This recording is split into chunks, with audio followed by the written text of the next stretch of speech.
Hey there, everybody. How's it going? Welcome back to another awesome episode of On the Throttle, our 101st episode, Josh. Another awesome highlight, another awesome anniversary for us to celebrate. We're kicking off our second 100s, I guess, episodes out here. We had an awesome episode last week. Our 100th episode, we had a celebrity guest, Christy Lee. We talked about the news like we always do. As always, if you missed that episode, you can check out that episode and all of our previous shows out here on the internet. They live here for forever and ever on the YouTubes and over on the Facebook page. For today's show, I am talking about a handful of, I don't want to say bikes because that's not the right word, but a handful of things that have an upgraded wallet extraction feature. And what that means is take my money, please. Two awesome vehicles that are on the market coming very, very soon that I absolutely, positively am going to have to go out and buy. That's what I'm talking about. So, Josh, what you got going on in your neck of the woods? So in my first section, I am going to talk stop the presses. And then for someone else, they're going to start the presses. And by presses, I mean all the stamping plants, any stamped pieces, they're stopping or starting those. And then we're going to talk about a new piece of safety tech because, I'm all about the safety tech because I run out of talent quite often. Well, we're all going to have to wait to hear that story and all of our awesome stories today after this word from our sponsors.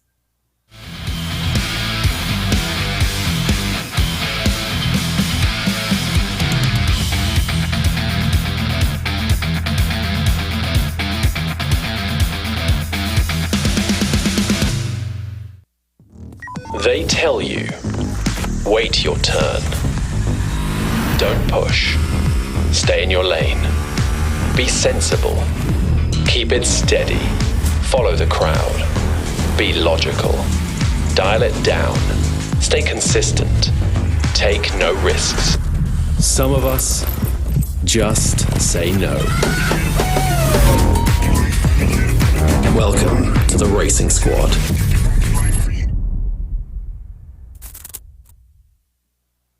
Welcome back, everybody. So, for my very first wallet extraction featured machine for today, I hate to say bike because it's technically not a bike, but let's just jump on into it because I'm so excited I can't even contain myself. We talked about this story a handful of months ago. Josh knows that I have got just a huge. Actually, anybody who watches the show on the regular knows I've got a huge soft spot, particularly for odd ducks, small displacement machines, retro things. That's totally my wheelhouse. That's my jam. And we talked about the fact that there was a rumor floating around that the folks over at Honda were going to be bringing back the Motocompo. If you're not familiar, the Motocompo was released as part of a promotion in the Wayback Machine. It came with, it was paired up with a car that Honda was selling called the City. So this on your screen right now, that is not an Apple phone charger. That is the upcoming for reals 2023 Motocompo from the folks at Honda. And it is indeed an EV. Look at how rad this very cool little cube is. I, for one, obviously am completely pumped about it.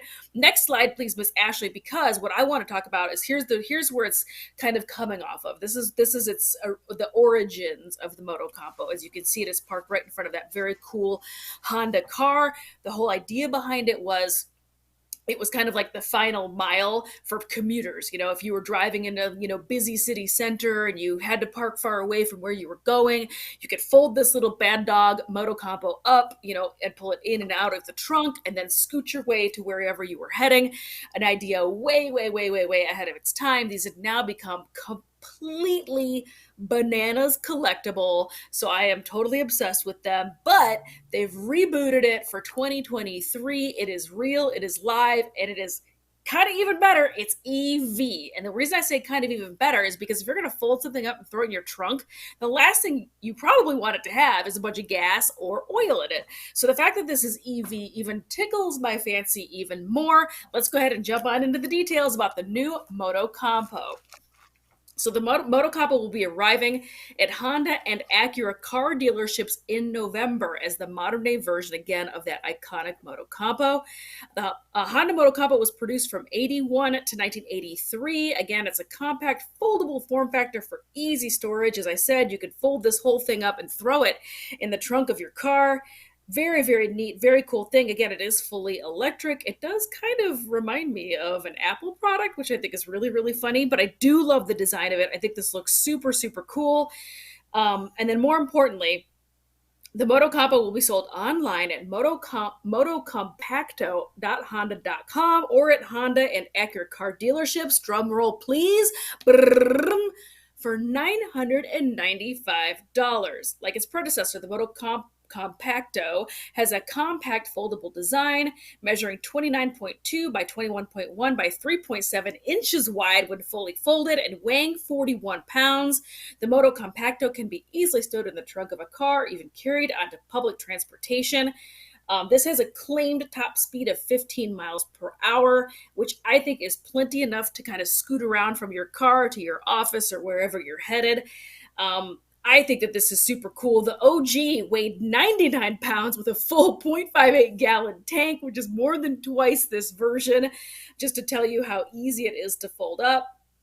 And as a projected range, this new Moto Compacto of 12 miles and can get fully charged in 3.5 hours from a common 110 volt outlet. It has a single seat, foldable foot pegs, LED display, convenient handle for lugging it around. And again, this is a whopping, but I think completely reasonable, and you better believe I'm going to be hustling on over that website and buying one. $995. I cannot wait. Josh, what do you got to say about the new Moto Compacto?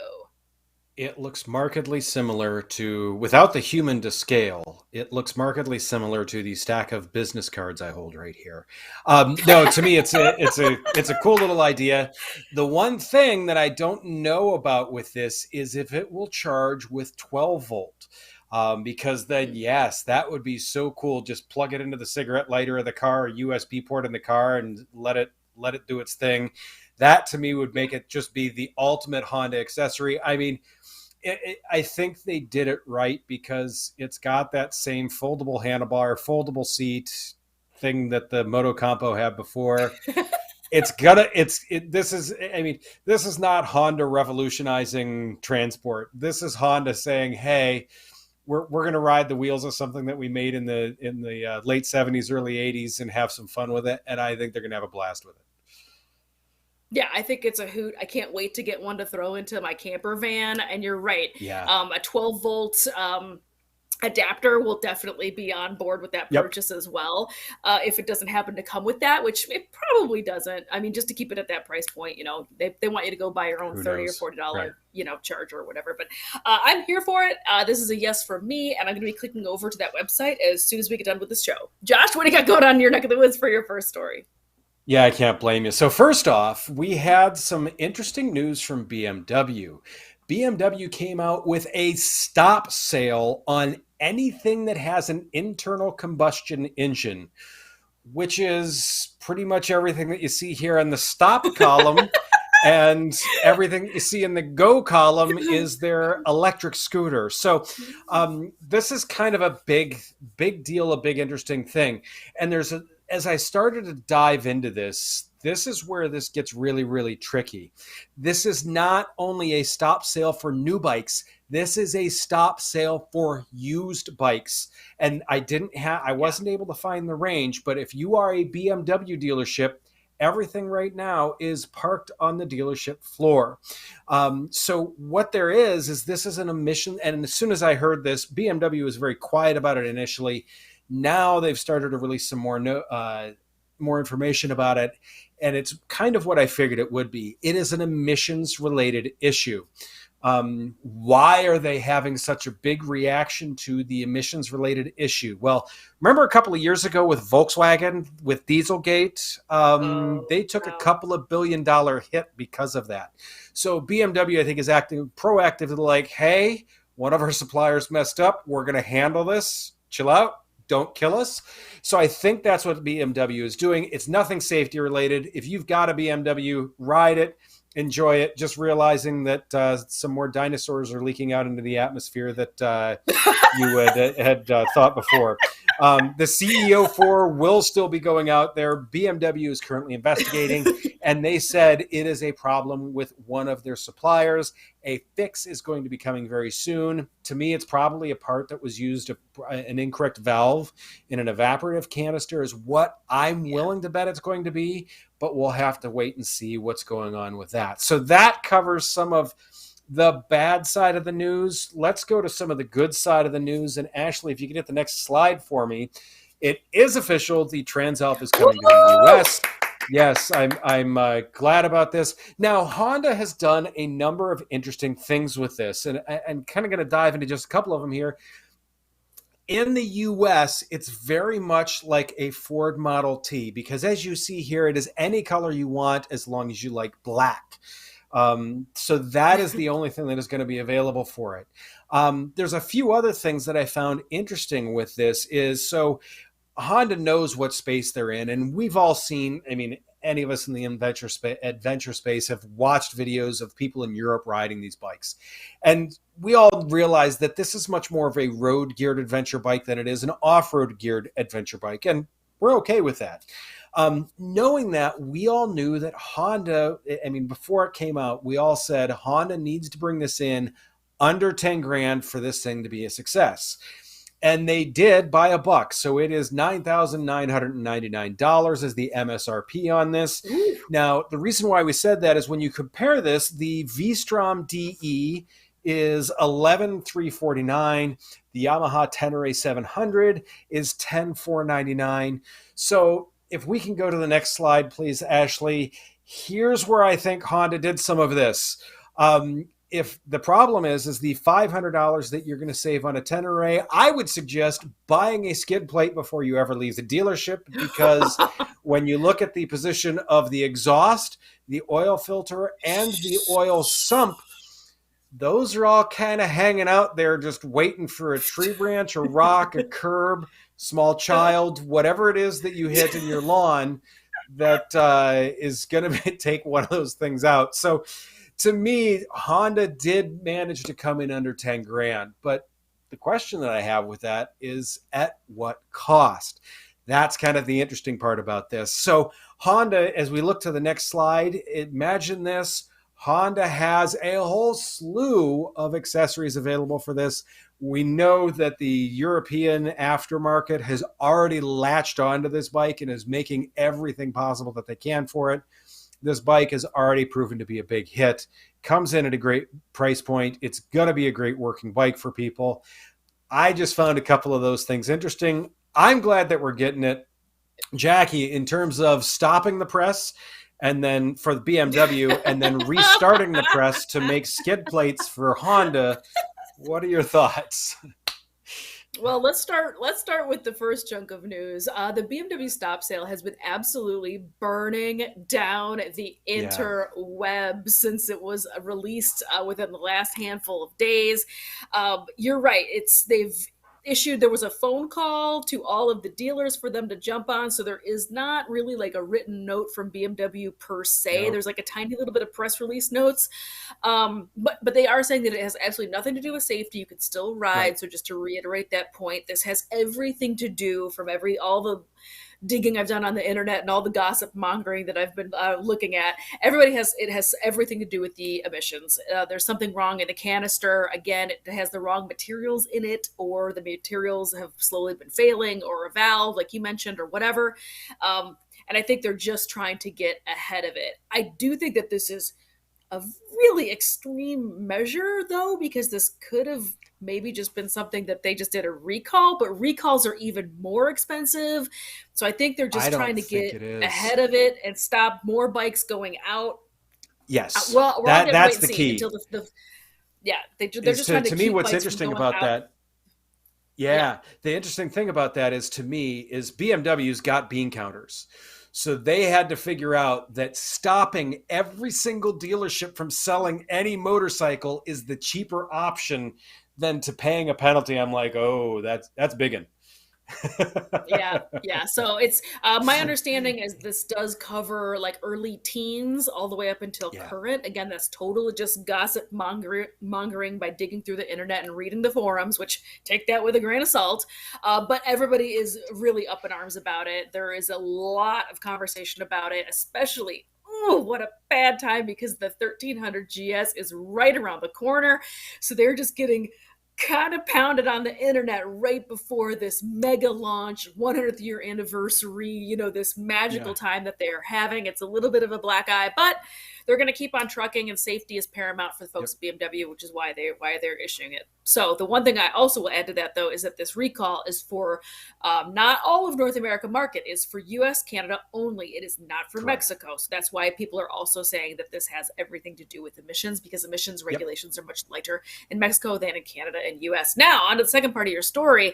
Transalp is here. Woo! We knew it was coming. You and I both knew there was no way they were going to dodge US market with this brilliant bike that has been absolutely crushing in every other market. I think this looks super slick. I love the murdered out version on the screen right now. Yes, please. The way they got it under the 999 is obviously by having this thing be bare bones as can be, which it is. Correct. I would not even leave the parking lot without that guard, without that skid plate, man. That is, I mean, a curb, a speed bump, a rock, a pop can, anything will take out that June exhaust bug on the bottom. Yeah, a big bug of whatever is going to take it out. That makes me incredibly nervous, but it's a nice way to wring another $500 out of your client, I suppose. And then the photo that you popped up with all the accessories on it, or the current accessory package. Yeah. That silver skid plate, boo! That thing needs to be murdered out. That looks terrible. That looks terrible. That's just my 2 cents, though. That's just my 2 cents. But I am very pumped that bike is coming. It is, again, part of a very, very, very crowded space. This middleweight adventure category. Just a little bit. It's if you ain't making a 700 adventure bike, like, are you even in motorcycling, dude? Nope. That's what's going on right now. But Honda leads the way. They're Honda. They're bulletproof. Everyone knows it. Transalp is an iconic thing for them. So anyway, I'm stoked to see it. Now, for our next coming up stories, as I mentioned at the very beginning of the program, today's show is dedicated for my stories are all dedicated to things that I am dying to buy that have huge wallet extraction function. But before we jump into my second story, let's go ahead and get a couple more words from our partners. At XOto, we set out to build the world's most stable, easy to ride, and fun electric scooter ever created. With XOto, you get up to a 90-mile range on a charge and up to 45 miles per hour. It's the world's first front-wheel drive scooter and has self-stabilizing technology, even when you're stopped. There's no motorcycle license required, and you can purchase an XOto electric scooter today at xotoinc.com. What's up, dealers? Ever feel like those online Karens are revving up your stress levels? I'm Joe here with another pit stop pointer to help you sell more fun. Don't ignore the online Karens. Reply to all reviews, good, bad, or ugly. Never go tit for tat. Got an irritated customer? Move that conversation offline ASAP. Tackling those reviews head on can turn a 1-star flop into a 5-star win. Intrigued? Click the link and let's turbocharge a review game together. Stay tuned for more pit stop pointers. Showchrome is a leader in power sports accessories for 2, 3, and 4 wheels. For over 42 years, our R&D team has created innovative products for riders. We're releasing over 80 new products in 2023, featuring exciting products for Honda Goldwing, Can-Am Ryker, and Can-Am Spyder, Polaris Slingshot, side-by-side and UTVs, and UltraGuard covers for many power sports makes and models.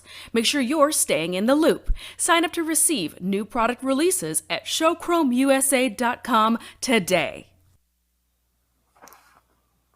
And don't forget, Josh, don't ignore those online Karens. Don't do it. Don't do it. I do not. I engage with all of them. Huge thanks to our mid-show partners. For my second story for today, a vehicle that we talked about, a bike that we talked about several months ago, coming from the folks at CFMoto, which is another name that we cannot get out of our mouths. Holy No. smokes, they are making bikes for everybody. They are just doing a Yes. heck of a job out here, making strong, amazing partnerships, building really, really fascinating, very, very cool machines. A pair of very cool bikes was launched last year for overseas market called the Papio. And we talked about them here on the program because I thought they just had such awesome style, very, very cool looking bikes, and they are now confirmed to be coming to the U.S. market. That's right, they filed some EPA paperwork. They are headed over here to the U.S. The bike on your screen right now is the Papio. Look at that styling. I love that double front headlight, tons of retro race bike styling. I love those vibes. This is a 126cc bike, so it is absolutely going head to head with the Honda Grom. Let's go ahead and jump on into some of these details. Again, we talked about this several months ago that this was for overseas market. They are coming to U.S. market for 24. Documents were filed with CARB and the EPA, listing 2 additional variants of the Papio. These are going to be the XO Papio Racer, which is what's on your screen right now, and the Trail. Both those machines have already hit the market in China. And again, they are headed over here. They have been selling like gangbusters, no surprise, tons of style, very, very cool little bikes. The first new machine listed is the Papio SS, a title that fits the CFMoto's U.S. branding for sport models. In the States, all CFMoto sport bikes carrying the SS suffix, even though the same machines are titled SR in most other countries. The implication is the new SS that's appearing on the emissions filing is that fared sport version of the Papio, matching this design aesthetic of the XO Papio Racer. So again, these are all really similar bikes. They just have a little bit different styling, but I love the way these look. These have that underseat exhaust, a fairing with the twin headlights, like I already mentioned, a small belly pan and drop bars. The overall look is very reminiscent of the 1980s Enduro race bikes, albeit ones that have been shrunk down to tiny, tiny scale. And that the second bike that is going to be coming is the Papio CL. If you could throw that next slide up, look at how cool this guy is. Uses a name that aligns with the unfaired and slightly retro 700 CLX that are currently being sold in this country from the folks at CFMoto. And I think that this is just very cool. This is called the Papio Trail, adds a little bit of a dash of an adventure vibe to it. The neat thing about these guys is that it comes with that 1.8 gallon fuel tank, and this has a little bit of an upgrade over the base Papio. This has the belly pan. This also has the upside down forks. In terms of specs, these are the exact same 126cc air cooled. That's kind of a mouthful. Fuel injected single, making a whopping 9.4 horsepower, which is a-okay by me because these little guys are so tiny. And here is where it gets really, really interesting to me, Josh. These are scheduled to be coming into the U.S. at $29.99, currently undercutting that rival, which is the Honda Grom, which is right now at $35.99. Josh, what do you got to say about these rad little bikes from CFMoto? So it's so funny with those because like this one brings back Transalp look. The other one brings back the other one in terms of the sport bike look. It screams Gixxer 1100. To me, cool little bikes, great little bikes. I mean, the thing that I like too is it's a 1.8 gallon tank, so you can probably ride till 2025 on that. With these. I mean, I still remember years ago, a friend of mine had a Grom and he goes, I can take this thing anywhere. He rides all over the place on it. He's like, I can park it anywhere. He goes, I put it on the sidewalk right outside of my shop because he goes, who can get mad at this thing? It's too cute to get mad at. Yeah. It's the same thing with these. Take them anywhere, put them anywhere. These are the ultimate and fun. Because it's once again, it's you rip the throttle cable off of it and you look down, you're doing 48 miles an hour. No one's taking a license for doing that. So just so much fun. No, these are a big win. It's going to be exciting to see how they sell. Yeah, these are loads of fun in very, very small packages, but that sub $3,000 price tag. That's big. Yeah. Yes, like slam dunk. That is a yes for me. I do love the folks over at Honda. I do love the Grom. I'm not throwing any Right. shade over there, but I think that a competitor, it's about time. The Grom is just dominates this market because they're the only ones that are really playing around here, other than the e-bikes that have been really blowing up the last handful of years. I know that they're apples and oranges. They're not the same thing, but you get what I'm getting at. Like small, literally small size, small compact, fast, but not crazy fast. But it's that price tag. I mean, this is an entry level bike like Yeah. catcher. This should catch everybody who's even thinking about motorcycling. This should snag all of their eyeballs, but it also should snag folks like me and you who have multiple bikes and maybe need a pit bike, or maybe they camp and have a camper van, like I keep mentioning, and want to buy all these rad little things to put in it. So when we go camping, I've got like some way to like wrap around and leave the van parked. Anywho, I'm a huge fan of this. This is a yes from me. I can't wait to see these guys 2024. Josh, what you got going on for your second story? So, as I mentioned before, I have a tendency to run out of talent fairly often. So, therefore, I should be looking into the brand new REV'IT Avertum Tech-Air. So, this is a partnership that REV'IT has with Alpine Stars. As you can see, this is a shirt, but it is also it has a designation that I've also been called. It's got an airbag. With that, there are 3 integrated gyroscopes and 3 integrated accelerometers in this. And it's right down in that bottom spot where you can see that REV'IT logo. That's where a lot of that stuff is based. This thing it's looking at G-forces, it's looking at gyroscopes, because basically it figures out that if you're upside down, you should probably be deploying the airbag. With this, it has a 40 millisecond deployment. They are claiming that there can be up to a 95% impact force reduction. And what I find so interesting about these things is, first off, is when you look at G-forces, when you go from 60 miles an hour to 0 instantly, you're facing tremendous G-forces. If you can stretch that out even to 2 inches, suddenly, in most cases, you've reduced that by almost a third, which then you're looking at something that's possibly survivable. On top of this, the other thing is a lot of injuries like broken ribs, stuff like that, happen because something hits in one specific area. When you've got an airbag like this, it spreads the load out over a much, much broader area. So something that may break a rib won't break all of your ribs. Something that may break something in your back won't break when the load is spread out over your entire back. With this, there is an included back protector in this, and I believe I have a shot of that in the next slide. What I found interesting about this too is that when inflated, this offers the same protection as wearing 18 CE level 1 back protectors, which at that point, you're going to look like the humpback of Notre Dame. So I'd probably just go with the airbag for this. It is set up as basically an undershirt. It is mesh to be lightweight and breathable. That way it's set up so you can wear it under your normal riding clothes. This is also, the electronics in it are waterproof. There's an LED status indicator. There is a snug fit that also has cuffs around the sleeves, so that way it doesn't ride up on you like some other gear will. There is an app for it also, so that way you can tell it what kind of riding you're doing. If you're on a track, if you're going to be doing adventure riding, whatever you're doing, you can tell it and it will adapt to that. You can get 30 hours of operation on a charge. It charges via a USB setup. So that way, if you're in camp one night, you can recharge it, things of that nature. There are 3 discharges of the vest itself, of the airbag system itself, before you need to send it back to get it serviced. To me, that's awesome because that's an afternoon's worth of riding for me. But really, that to me is an awesome thing. With this, the other thing that I found with this is the price point on this is coming in very much where some of the other stuff is.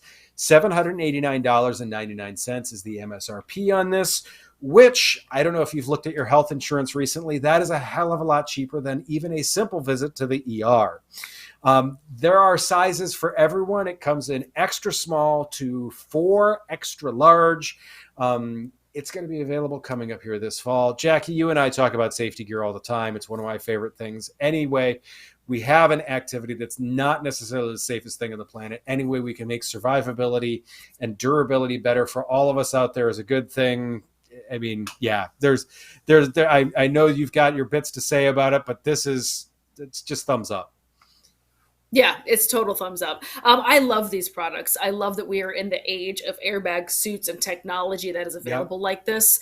This is a real game changer. I just do wish the price tag would start coming down. Now it has. In the Wayback Machine, these were like $1,500 or $2,000. But being at $700, $800 now is still like, it's just a tiny bit too much. I'm just waiting for the day when they all hover down like closer to 4, because then I think you get a lot more bodies to wear these. That being said, though, I think this is such a great piece of equipment. I love the fact that it's got 3 chargers or 3 deployments in it before you have to send it back. Also in the Wayback Machine, when this technology first started, I think it was 1 deployment and it had to go back. So then now you're without it for a week or 2 while it gets repacked and checked structurally, and then it has to go in the mail and get back to you. So anyway, I think that's all good. Very, very cool, good news. I love seeing products like this. So bravo. Thanks for bringing it onto the show for us, Josh, so we could check it out.